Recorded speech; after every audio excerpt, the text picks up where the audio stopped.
Take the leap. Become a member of Toastmasters to help build your analytical thinking skills, to build your leadership skills, to build your communication skills. You will not regret it. And take up all the roles that you notice that is offered in Toastmasters as well too. You will recognize how much all the skills that you're learning build your professional and personal growth.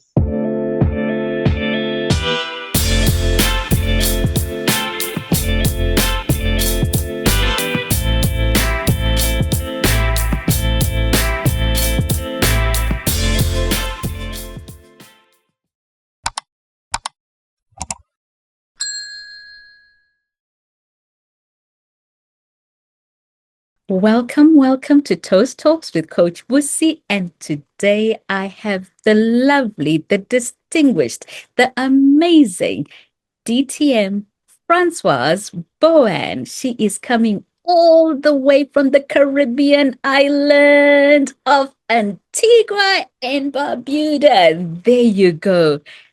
She has been in these Toastmaster streets and doing the most. She's an accomplished Toastmaster, and it is such a pleasure to have her with us today. DTM Francoise, tell me, how did you become a Toastmaster? What is your original Genesis story? What inspired you to this organization? Well, I must say thank you so much for the invitation for me to be a part of your podcast. And just for clarity, I'm not DTM yet, but I know I have been rocking it, but I am working on it. I am actually working on the final project to have it done. But what got me into Toastmasters, you would not believe it. It was back in 2014, yes, 2014. Wait, no, 2004, no, 2014. I'm always getting my year mixed up. But it was back then I was working at Cable Wireless Line, which was a big telecom company, not just in Antigua, but in the Caribbean and also in the world, Cable and Wireless. And it was somewhere there, I think it might have been in the kitchen, that I heard about Toastmasters. And I said, okay, let me see if I can go and, see more about it. And got myself in. It was an in-person meeting at the ABI, Antigua Barbuda Investment Bank conference room. And I really decided, let me try it out, because I was always told to shut up at home. And the shut up that I constantly kept getting at home was not about me speaking a lot. It was more like I could not express myself. I had to withhold how I felt. If I'm angry or if something is bothering me, I was always told to be quiet. And as when I saw Toastmasters, heard what it was about, I said, okay. And that's how I got myself involved in Toastmasters.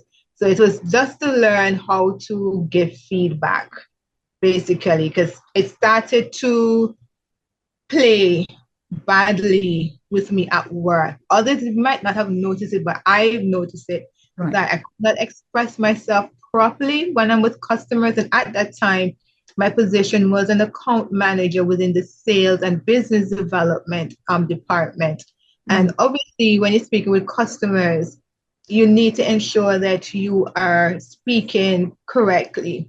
Correct. And so I recognized that I was not being fluent like I should. And I realized where it came from. It had to do with how I was brought up to be quiet. And it really was affecting me.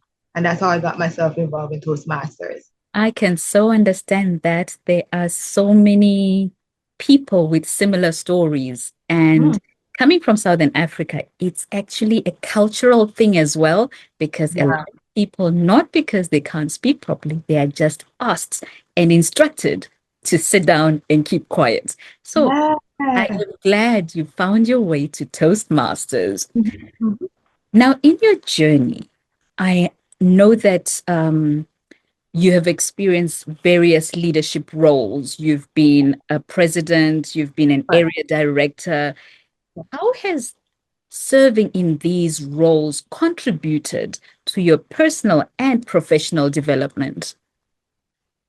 when became vice president of education in 2021 when I rejoined Toastmasters. Why I say rejoin? Because after I was in Toastmasters when I joined 2014, and then I completed the competent communicator, and then was going on to the next one.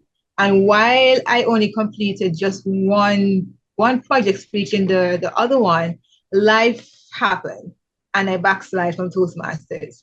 And then I came back home in 2021. And when I came back in 2021, it was like immediately you're going to be the you're going to be the executive. Like, no, let me just get myself reacquainted back.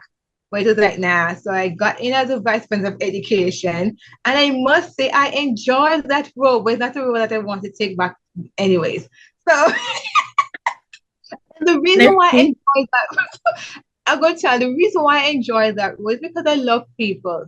mm, I love to see persons grow. I love to see that person's serious about taking their life seriously. right. And when I recognized that the vice president of education role was some like kind of human resource manager, I Mm-hmm. was like, okay, why can't I? Because that was one of the studies that I really wanted to do as an HR.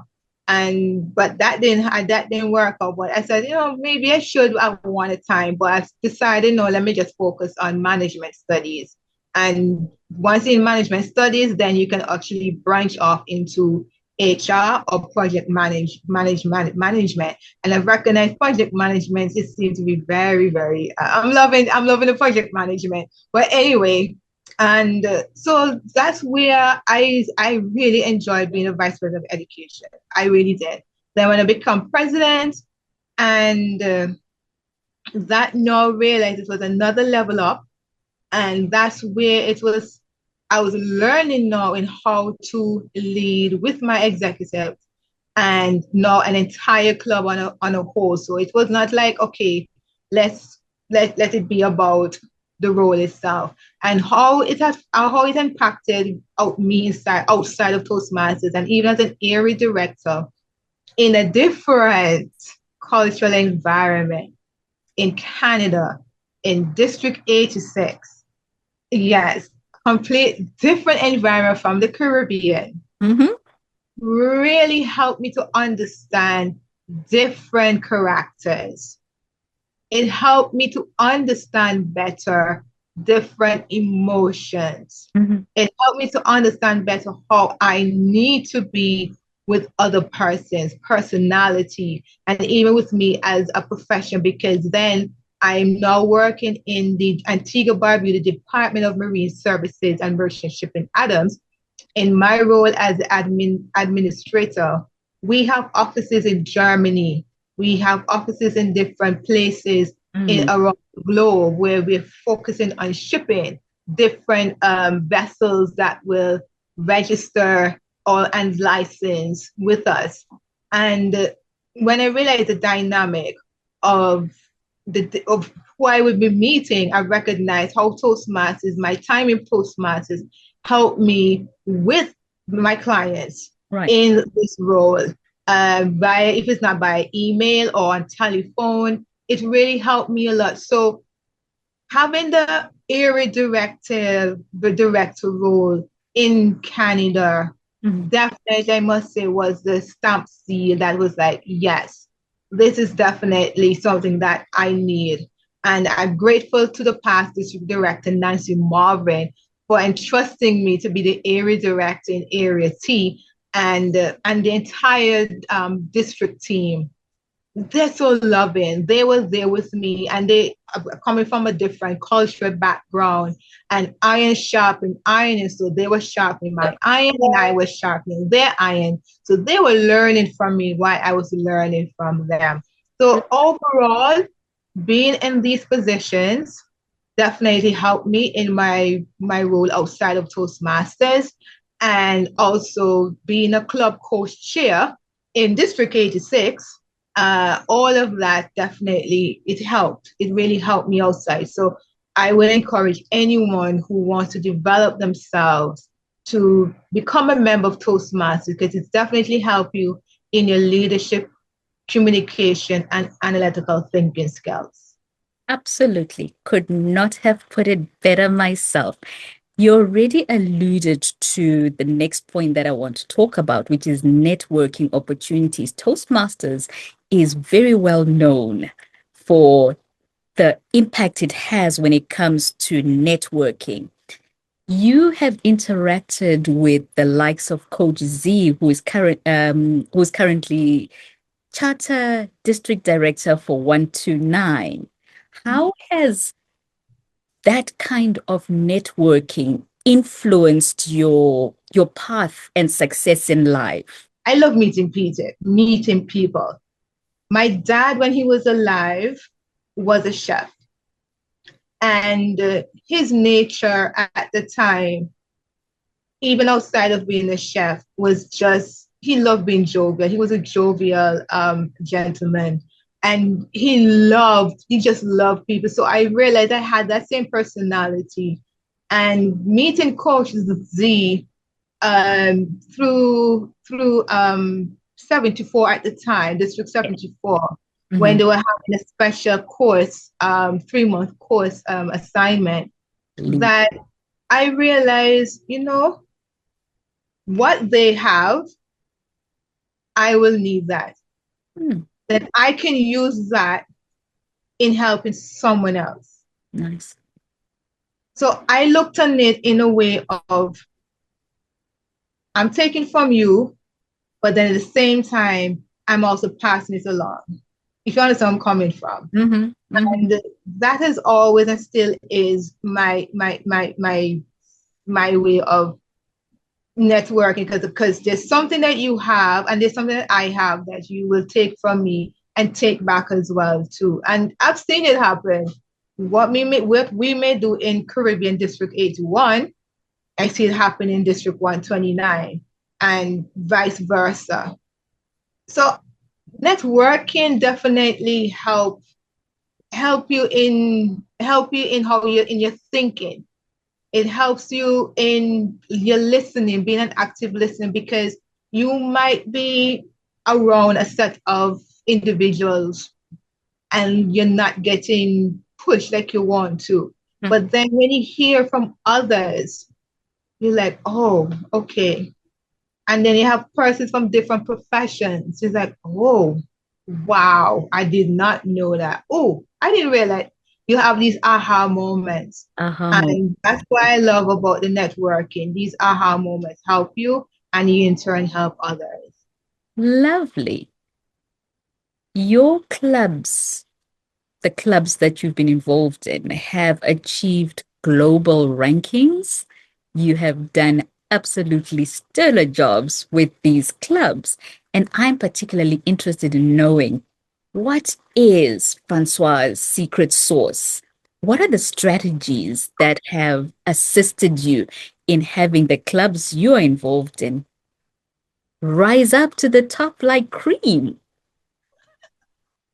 I'm laughing because I, you know, for those of us who are biblical, love the Bible, we love God.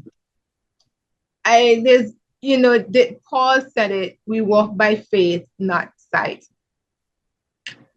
The very first meeting that when I was president, myself and the executive held, the very first meeting we held, I said bluntly, directly, just like this, nobody joined Toastmasters to look on no dashboard or whatever it is. We're not looking at no dashboard. I don't care what it is. Members came in to better themselves, and we're not looking about all of that. Well, DCP, PPP, LLP, or whatever the P is, we're not looking at them stuff. Nobody's no statistic, and we're not looking at that. I remember the then IPP, and one of the founding members of the Antigua Toastmasters Club, Distinguished Toastmasters, Cindy Price. I so remember they look. Distinguished Toastmaster Cindy had something in her hand, and it was like she dropped everything on the table and she looked across on me like, that was it. She's like, and the IPP, and I was like, we're not, and it worked. It's not until February coming into March, that the IPP actually said to me, TM Bowen, you only have one more goal to meet. I'm like, what do you mean I have one more goal to meet? That is to tell you, I stood to my word, and others did, but she did not. Obviously, she's an IPP, so she's a mentor. So when she said I only needed one more goal, I said, wait a minute, I wanted one more goal. And then she took me to the dashboard. And when I looked, we surpassed everything except we needed one more for a level, just one more. It is a level 2. I was like, what? I was like, okay. So, and then my VPE then, I said, okay, who have not completed a level 2? And we just looked through. I mean, we like pins and needles went through. I said, okay, bam. And we just went to the member and said, okay, tell me exactly what is withholding you from completing level 2 and blah, blah, blah, blah, blah, blah, blah, blah, blah. And then it was not just one, it was about 3 members. And it all happened. Wow. And because the focus for me and my then executive was, as I mentioned earlier, meeting the members' need, but number 2, I just did not want any one of us to get burnt out from March going down to June. Because I've recognized that when persons wait until then, it is too much. And I didn't want none of my members or nobody from the executive to get into that panic, frantic mode. I didn't want that, because who knows who is going to renew their membership or not. And I want that whether they renew their membership or not, they leave on a good footing. Thank you. I love that. I've got a vested interest in knowing how you were making these goals. Nobody else needs to know, but I am excited to hear this, because I know that there's one club that's going to be particularly grateful when we get to talk about exactly what you're talking about. You are an author, and there is an art of storytelling that is required when you are telling stories in your book. Is there anything that you can say Toastmasters weighed in when you were writing your books? Please feel free to tell us the titles of the books that you have written. Certainly. The name of my book is called Stolen Innocence. I actually have the book there, a copy. Stolen Innocence, a tale of survival and triumph. I'm so grateful that I use the avenues of being in the speeches, intertwining things from the book to get the feedback, and that helped me to understand, okay, what the audience response is going to be like. And here the book is now found on Amazon. You can get it printed, or you can get it digitally as well and read. It's for all ages. It's for teens. It is for adults. It's for lawmakers. And in the book, there's some portions of material that will allow persons, they can write their notes. They, like for teens, they might be wondering, okay, what should I do if such and such? What I need to do, things like that. Lawmakers, educators, It Right. have different aspects. And I got that idea from another Toastmaster, distinguished Toastmaster, Sandra Boggs in Canada. And so with her conversation, when she read through, she said, okay, instead of it being like just a run right through, Mhm. let's see if we can put some places for the readers. So another Toastmaster again. And then it was Coach Zii, Coach Zivai Matondo, who helped me. And then you have distinguished Toastmaster Sandra Box. And then I also had my lawyer, obviously, my lawyer, Sir Cheltenham in Barbados, Sir Johnny Cheltenham in Barbados, and my editor, which is Passionate Words Editing Services in Barbados. He's the one that helped me to put the book all into being. And so yes, Toastmasters played a lot in providing me with rich network and And structure and all sorts of things, and it all came together. Congratulations, by the way, on being a published author. A feat I am still going for. So you have gone ahead of me. I will be inboxing you and talking to you about that. all Thank you so right. much for your time today. It has been a pleasure talking to you. Before we end though, you are you are so full of wealth and depth. I would like you to speak to an aspiring Toastmaster, or maybe a Toastmaster who is now battle weary, one who didn't have the kind of VPE you were, one who's just been pushed and they're thinking, I don't like this anymore. Dr. Ralph Smedley says we learn best in times and moments of enjoyment. And I love the way you brought it in, that you were not focused on the points and the whatnot. Kindly speak to someone. We are in that season where people are renewing. Yeah, Encourage someone to do what they need to do so that they can carry on with their journey, and inspire someone who doesn't know they need to be a Toastmaster to come on over to the enlightened side and join us on this venture. certainly, certainly. So let me speak first to persons who are in Toastmasters. Remember your why. For me, I remember what my why was. And then in addition to that, I was like, Lord Jesus, I need you because there's no way you call me to be a servant and I'm not going to be a dull servant, you know? And so Christianity for me was my number one key in helping me with my why, my purpose. So you remember your why. Once you remember your why, you look, have I completed my why? And if you realize you have not completed it, like, you know what? There's a reason why I pay my $60, which is every 6 months. And I'm getting so much and more in 6 months than I can even bargain for outside where I have to pay thousands of dollars for. True.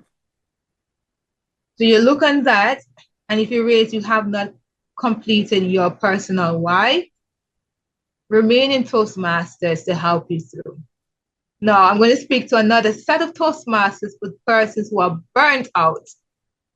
You might be burnt out because you have been doing all of the roles, all of the tasks, and whether you have the full executive slate team or not, because it happens where one person is doing everything, even a full executive slate. And you're burnt out, you're tired, you're wondering, oh my goodness, why should I continue with this? All you do, you pause. It's like, okay, why am I doing all of this? And when you realize you were doing all of this because of your personal purpose, your personal why, you then realize, okay, I'm going to continue. And then after I'm through, I am going to ensure that I hand over with a good bang. Now, for persons who are not Toastmasters and you're watching this, think about how much money am I spending just to attend a public speaking course for 3 days? Mm-hmm. Mm-hmm. I saw someone publish, they were doing a course in communication for 3 days, and it was about $800 Yep. for 3 days.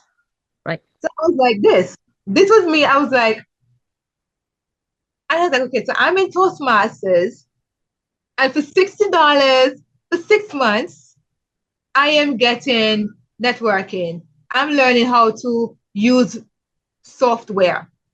Software skills building. I am learning how to do so many stuff. I am meeting directors, CEOs. I am meeting, so many leaders in Toastmasters for $60 a month, $60 for every 6 months, and a 3 day course cost this. Like, nah. I was like, no, I'm sorry, no. We're not doing that. Exactly. So think about the cost, what you're getting with the cost, and how it's going to launch you. Because there are many Toastmasters beside myself who are making dollars because of being a member in Toastmasters. True. So take the leap, become a member of Toastmasters to help build your analytical thinking skills, to build your leadership skills, to build your communication skills. You will not regret it. And take up all the roles that you notice that is offered in Toastmasters as well too. You will recognize how much all the skills that you're learning build your professional and personal growth. It will definitely help you, and it is worth it. Ladies and gentlemen, I did tell you that Francois is a rockstar Toastmaster. Now you know why I was excited to have her on this podcast. Thank you so much for watching today. Francois, thank you for gracing us with your presence. What a lovely conversation I had with you. Thank you, thank you, thank you for having me from the Caribbean island of Antigua and Barbuda. 365 pink and white sandy beaches. So you guys need to come on down. Yes. We will make a plan. We will definitely make a plan. That's what I love about Toastmasters. The world has become a place where I can just go because everywhere there's a Toastmaster who is ready, willing, and able to host me or take me around whenever I get there. You and I will meet in person one of these days. Dear listeners, stay tuned. Have you subscribed? Have you shared? Have you liked this one? Please go ahead and do the same and share this with someone who needs to hear it. For this episode, this is Coach Busi and Toastmaster Francoise saying, until next time, goodbye.